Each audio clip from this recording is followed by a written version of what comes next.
My man Chip Patterson is here. Gosh, I'm so excited. CBSSports.com, Cover 3 podcast moderator. I talked about you yesterday. I did.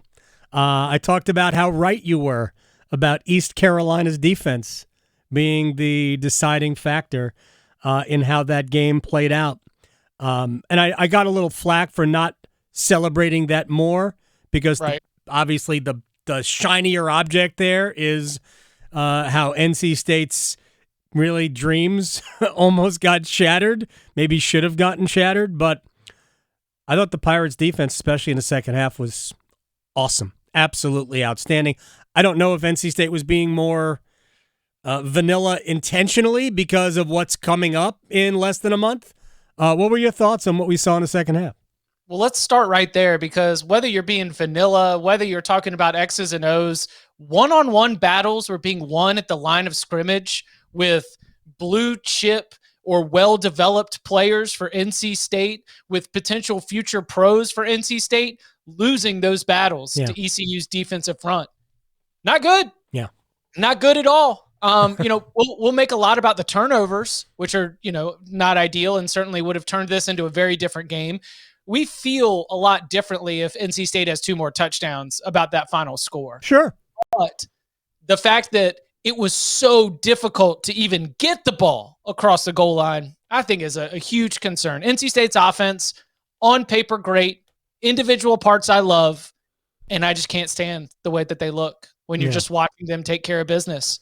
They're not the only team in college football, and not even the only team, at the Power 5 level that has that trait about them. But it is frustrating, and I understand that sometimes that we are going to look at the way that they handle their business or the play calling. Sometimes you just got to say that things need to click, things need to gel. That group has too much individual talent for them not to be able to put that game away, because they nursed that lead for far too long. Yeah. When they could have put the game away. And then you allowed the confidence to build. You allowed Dowdy-Ficklin Stadium to wake up. And that's what made the end so tense, was that it felt like everything was breaking the Pirates' way until it absolutely was not. When Keaton Mitchell got loose down the sideline, I thought, oh my gosh, they're going to do this now. Then they got to the 30. I just didn't understand how NC State managed the clock in the last minute and a half of that game. But the second straight goal-to-go situation when they got it down to inside the 2.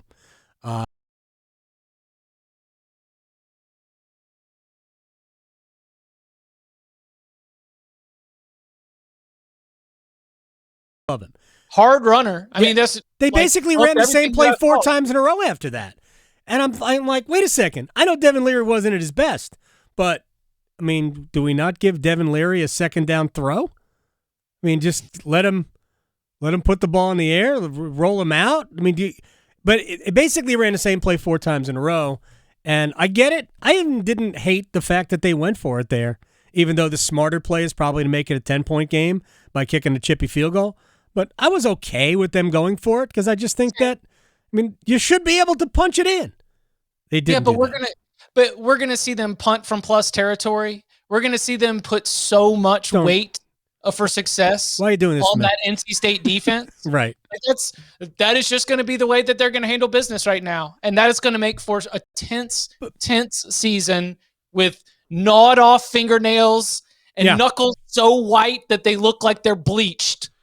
The way that they continue to handle business, I still think that they're going to win a bunch of games, but it is not going to be easy at any time. Florida State looks so much better than what we competent. Expected. Right?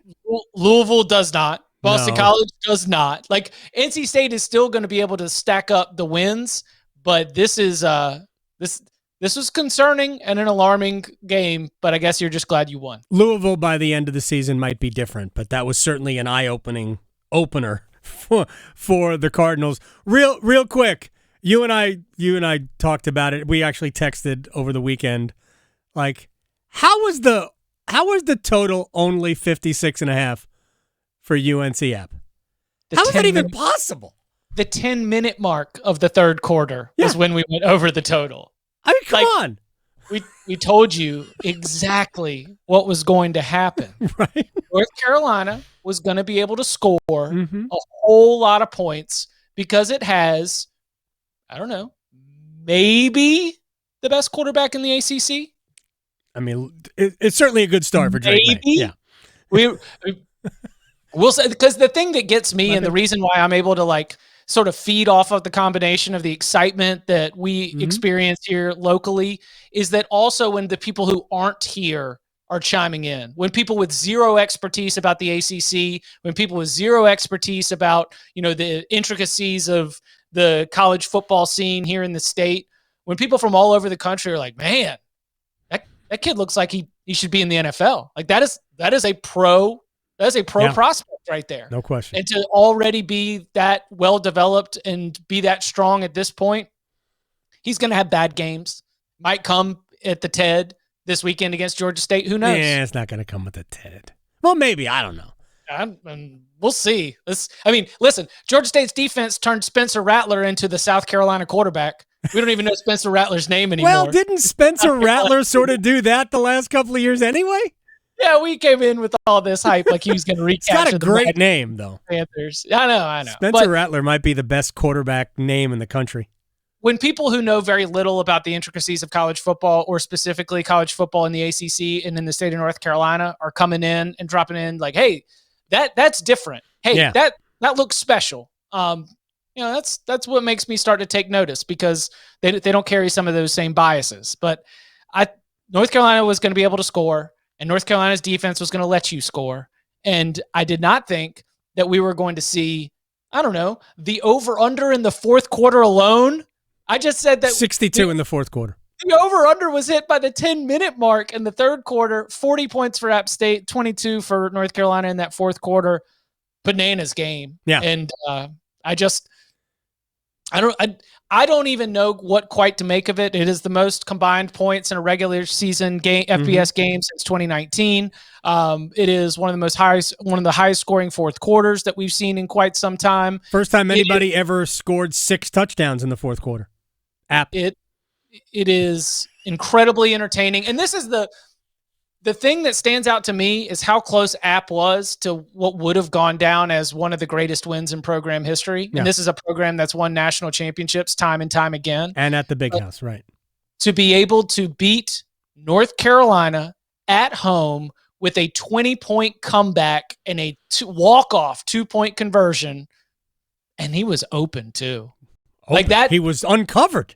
That to me was the lingering thought as I got into, Monday and Tuesday. I was like, man, and they've got to turn around and play at Texas A&M this week. Oh, good luck. So that is a tough position to be in because that was very, very close. The other thing we were saying is that NC State, ECU, North Carolina, App State, no one's happy. And then you mentioned it's like, well, it's great that everyone's got an extra day to be able to like put this behind you because the winners don't feel good and the losers are heartbroken. And as I mentioned to you, thank goodness no one had to watch the Panthers either. So it was our poll. It was our poll yesterday. Which of those 4 fan bases should be the happiest? How would you have voted? I know how I voted. So how would you have voted? Carolina State, ECU App. Which of those 4 fan bases should be happiest after this past weekend's games? Duke won. No, they were not part of the poll question. Mitch Griffiths 3. Hey, Sam Hartman's back. I know that's a big deal. Huge deal. Yeah. I was circling mid-October. Like I was. You hear the non-football medical issue, you get really nervous. You do a little bit more digging. Maybe not as concerning. You start to think about what the recovery might look like. Man, it must be nice to have your surgeon also be the dean of the medical school at Wake Forest. What a life. I mean, Winston-Salem is legitimately like a great hub for like medicine, so you've got all of the experts right there. But Hartman gets back in, and this is what's key to me about Hartman's return. Of the entire first half of the schedule, remember I said I'd circled mid-October, I really had only flipped one game the other way. Based on Hartman not being in the lineup. So I thought that Hartman was about a 1 game, worth. And now that 1 game, I I think that they get that back. I think they could be a one-loss team by the time they hit mid-season, and Hartman's going to be the reason he's there. Asking Mitch Griffiths to beat Florida State, I think would have been a lot, but Sam Hartman can do it. And so even that improved Florida State team, as I mentioned earlier. So Hartman being back, absolutely huge, because I don't think Wake Forest is going to beat Clemson.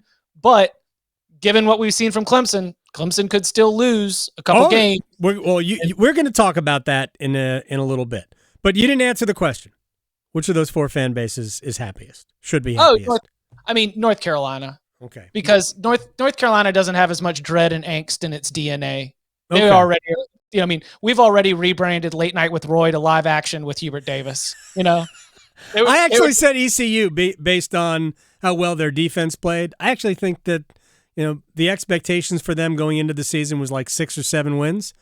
I mean, that defense looked like it'll be better, and maybe it'll slow other teams down enough where the offense can score 30 points and win a few more games. I was encouraged by that.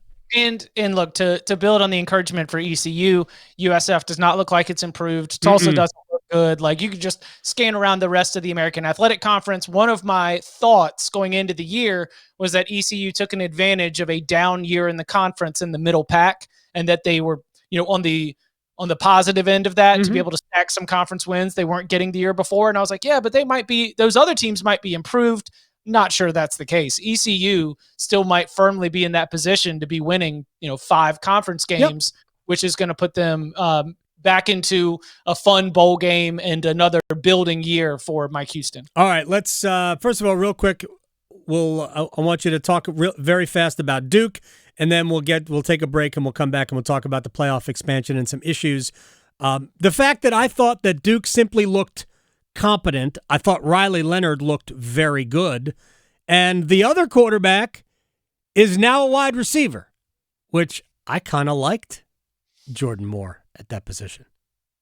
Yeah, he's doing that Keaton Thompson thing. Like at UVA, Keaton Thompson was a quarterback when he was back at Mississippi State. Now you turn him into a trick gadget play, and then eventually you say Keaton Thompson's a great wide receiver. That might be the future for him as well.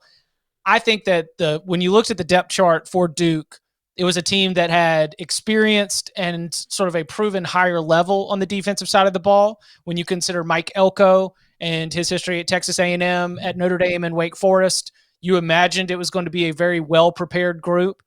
Duke's defense is a reason why their power rating is upgraded probably 5 to 6 points against an average FBS team since that debut against Temple. You pitched a shutout. You looked very, very good. I will wait until Northwestern before I'm coming away with the positives on Duke's offense. But that is at least something that I can count on from this Mike Elko Duke team in year one, is that they are going to make it very, very difficult on you to score.